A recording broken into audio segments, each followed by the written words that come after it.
আসসালামু আলাইকুম সপ্তম শ্রেণীর প্রিয় শিক্ষার্থীবৃন্দ। আজকে হচ্ছে যে তোমাদের গণিত প্রথম অধ্যায় অনুশীলনী 1.1-এর 3 নং যে প্রশ্নটি রয়েছে সেটি নিয়ে আলোচনা করব। তো দেখো 3 নং প্রশ্নে কি বলা আছে। 3 নং প্রশ্নে বলা আছে হচ্ছে যে নিচের সংখ্যাগুলোকে কোন ক্ষুদ্রতম সংখ্যা দ্বারা গুণ করলে গুণফল পূর্ণবর্গ সংখ্যা হবে। তো আমরা হচ্ছে যে এখন 1 নং প্রশ্নটি সমাধান করব। দেখো প্রথমে কি লিখতে হবে, এই হচ্ছে লিখলাম ক নংয়ে কত রয়েছে 147। প্রথম কাজ কি? প্রথম কাজ হচ্ছে যে 147-এর মৌলিক উৎপাদক বা গুণনীয়ক সমূহ নির্ণয় করা। তো দেখো প্রথমে এই লিখলাম 147 কে কত দ্বারা ভাগ দেওয়া যায়? প্রথমে হচ্ছে যে 3 দ্বারা ভাগ দেওয়া যায়। 3 দ্বারা 147-কে ভাগ দিলে কত পাওয়া যাবে? 147-কে 3 দ্বারা ভাগ দিলে হচ্ছে 49 পাওয়া যাবে। এই 49-কে তারপরে কত দ্বারা ভাগ দেওয়া যায়? 49-কে হচ্ছে যে 7 দ্বারা ভাগ দেওয়া যায়। 49-কে 7 দ্বারা ভাগ দিলে কত পাওয়া যাবে? 49-কে 7 দ্বারা ভাগ দিলে 7 পাওয়া যাবে। তো আমরা এখানে কি লিখবো এখন? আমরা লিখবো হচ্ছে যে 147 সমান তার গুণনীয়ক সমূহ কত কত পেয়েছি? 3 গুণ 7 গুণ কত? 3 গুণ 7 গুণ 7। তারপরে কি করতে হবে? তারপরে হচ্ছে যে জোড়া গঠন করতে হবে। তো লিখলাম 3, এই হচ্ছে গুণ চিহ্ন, তারপরে বন্ধনীর ভিতরে জোড়াকৃত সংখ্যাগুলোকে পাশাপাশি লিখতে হবে, এই হচ্ছে জোড়া গঠন। তো তারপরে কাজ কি? এখানে কিছু বাংলা লেখা লিখতে হবে সাজিয়ে। তো দেখো আমরা লিখবো হচ্ছে যে এখানে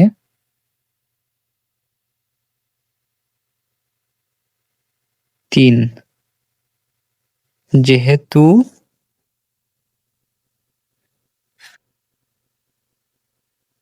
জোড়াবিহীন,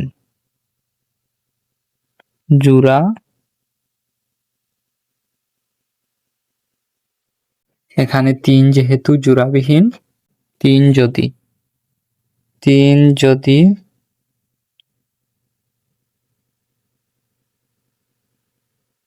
এক জোড়া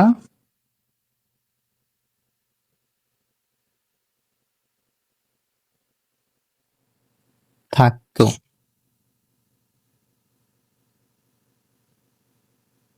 তাহলে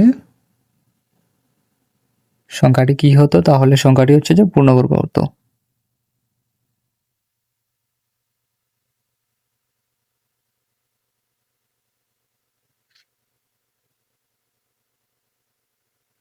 পূর্ণবর্গ হতো। সুতরাং সুতরাং কি লিখতে হবে? সুতরাং লিখতে হবে হচ্ছে যে 3 দ্বারা গুণ করলে সংখ্যাটি পূর্ণবর্গ হবে। সুতরাং 3 দ্বারা গুণ করলে, 3 দ্বারা কি করলে? 3 দ্বারা গুণ করলে সংখ্যাটি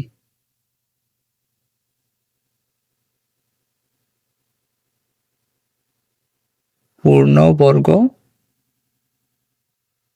হবে। তো এই ছিল তোমাদের ক নং প্রশ্নের সমাধান। তো দেখো এখানে বাংলা কি লেখা রয়েছে, আবার লিখি, আবার বলি। এখানে বাংলা লেখা রয়েছে হচ্ছে যে এই যে দেখো এখানে জোড়া গঠন করেছি। এখানে কি করেছি? জোড়া গঠন করেছি। তো জোড়া গঠন করার পর কি হচ্ছে? এখানে 3 যেহেতু জোড়াবিহীন, 3 কি?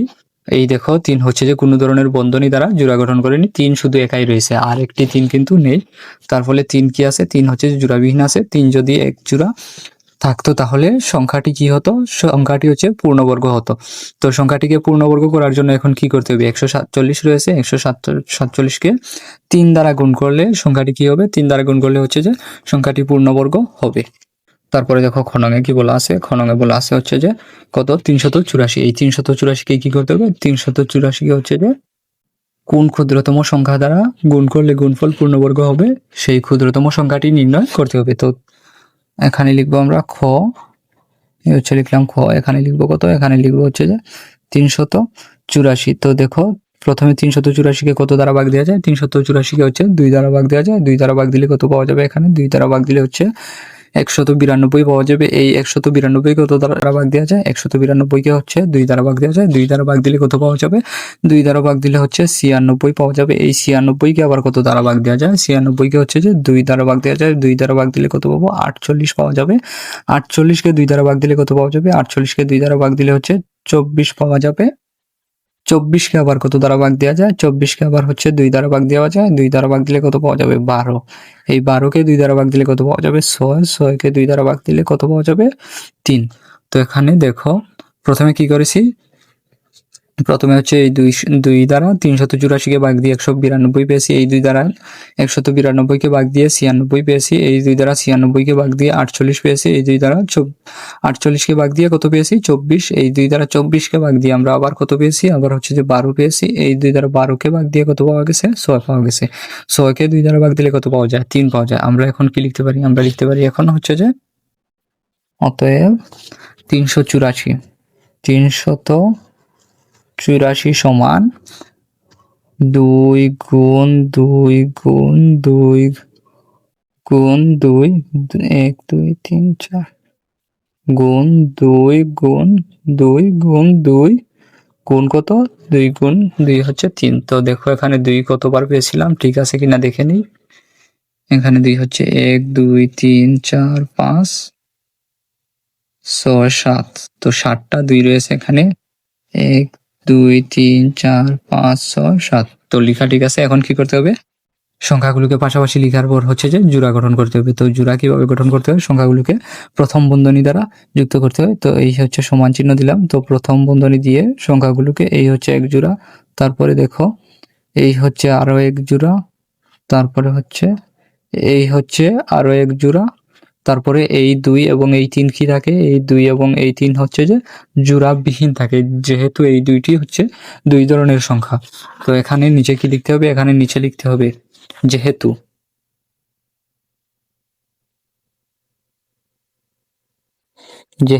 এখানে 2 ও 3 হচ্ছে জোড়াবিহীন,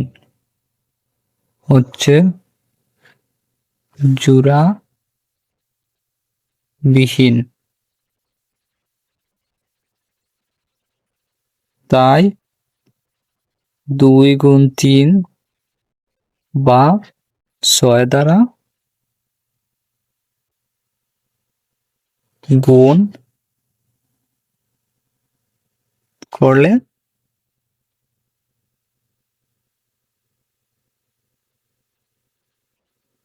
সংখ্যাটি কি হবে, 6 দ্বারা গুণ করলে হচ্ছে যে সংখ্যাটি পূর্ণবর্গ সংখ্যা হবে, পূর্ণবর্গ সংখ্যা হবে। তো এই ছিল তোমাদের হচ্ছে যে 3 নং প্রশ্নের খ নং এর সমাধান।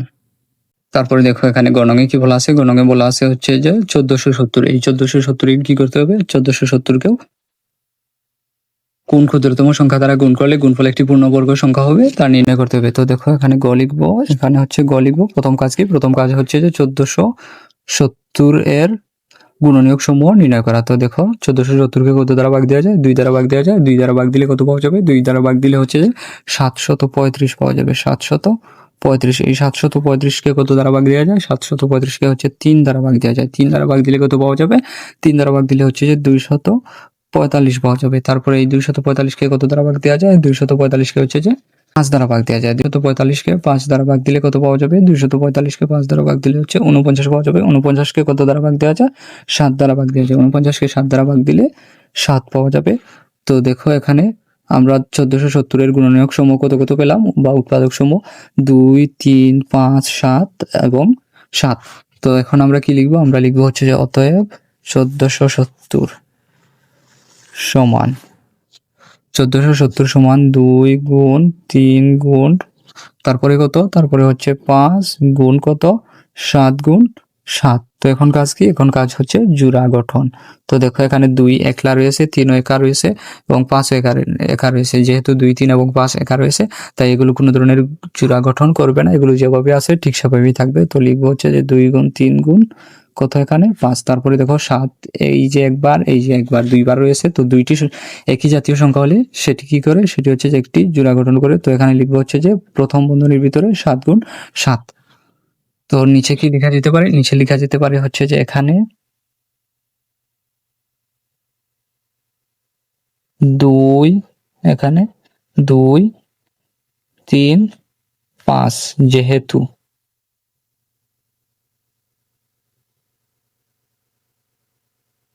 জোড়াবিহীন,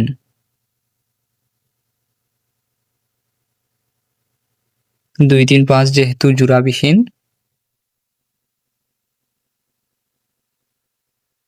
তাই 2 গুণ 3 গুণ 5 বা 30 দ্বারা, কত দ্বারা? 30 দ্বারা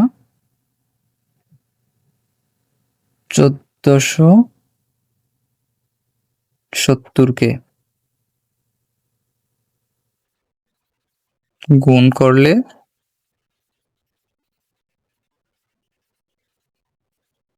গুণফল একটি পূর্ণবর্গ সংখ্যা হবে।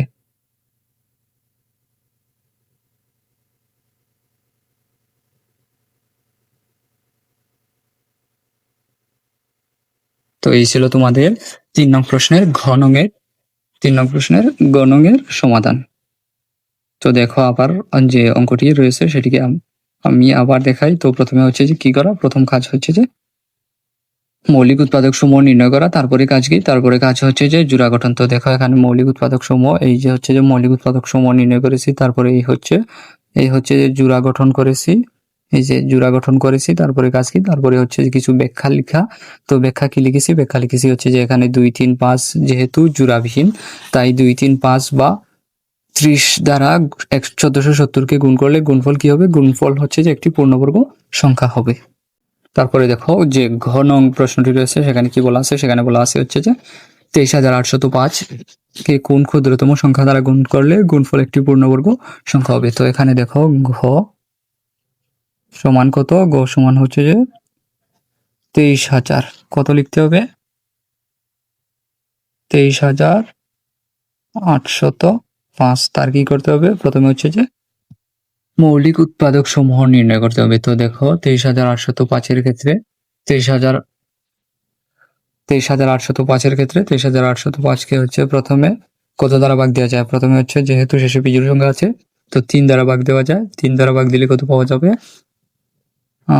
3 দ্বারা ভাগ দিলে হচ্ছে যে 7,935 পাওয়া যাবে, 7,935। আবার এই 7,935 কে কত দ্বারা ভাগ দেওয়া যাবে, 3 দ্বারা ভাগ দেওয়া যাবে। 3 দ্বারা ভাগ দিলে কত পাবো, 2,645 পাওয়া যাবে, 2,645 পাওয়া যাবে। আবার এই 2,645-কে কত দ্বারা ভাগ দেওয়া যায়, 2,645-কে হচ্ছে 5 দ্বারা ভাগ দেওয়া যায়। তো 5 দ্বারা ভাগ দিলে কত পাওয়া যাবে, 5 দ্বারা ভাগ দিলে হচ্ছে 529 পাওয়া যাবে। এই 529-কে আবার কত দ্বারা ভাগ দেওয়া যায়, 529-কে হচ্ছে যে 23 দ্বারা ভাগ দেওয়া যায়, কত দ্বারা, 23 দ্বারা ভাগ দেওয়া যায়। তো দেখো এখানে হচ্ছে যে এখন আমরা মৌলিক উৎপাদক সমূহ কত কত পেয়েছি, 3 3 5 23 এবং 23। এখানে আমরা কি লিখতে পারি, অতএব 23,805 সমান গুণনীয়ক সমূহ কত কত পেয়েছি, 3 গুণ 3 গুণ তারপরে কত পেয়েছি, 5 গুণ 23 গুণ কত, 23। তো আমরা এখন কি করব, জোড়া গঠন করব। তো এই হচ্ছে 3 গুণ 3 এক জোড়া, তারপরে 5 হচ্ছে একাধাকে, তারপরে কত 23 গুণ 23 হচ্ছে এই হচ্ছে আরো এক জোড়া। তো নিচে কি করতে হবে, নিচে হচ্ছে কিছু ব্যাখ্যা লিখতে হবে। অতএব 5 যেহেতু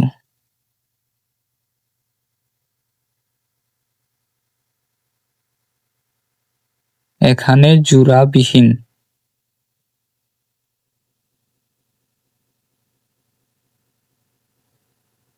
তাই 5 দ্বারা 23,805-কে গুণ করলে কি করলে,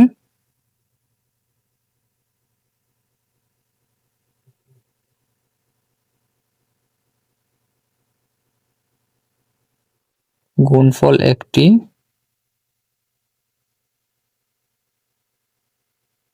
পূর্ণবর্গ সংখ্যা হবে, গুণফল একটি পূর্ণবর্গ সংখ্যা হবে। তো এই ছিল তোমাদের 3 নং প্রশ্নের সমাধান। তো দেখো 3 নংয়ের প্রত্যেকটি প্রশ্নের কিন্তু সমাধান তোমাদেরকে দেওয়া হয়ে গিয়েছে।